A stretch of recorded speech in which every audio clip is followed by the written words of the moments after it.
আমার মাথাটা ভিজছে, এই পানির সময় কেন নামলাম। একটু যাই ওই পাশটাতে, দেখি কোনো ঘর বাড়ি আছে কিনা।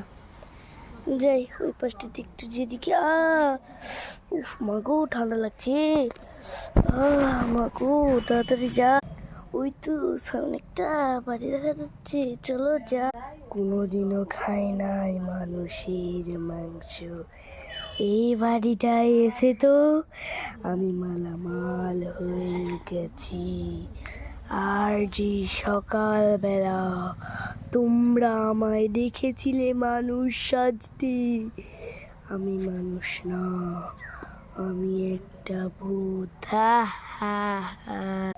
আমি চার মাথা ভূত, আমায় যে দেখতে না পাবে তাকে আমি খেয়ে ফেলবো।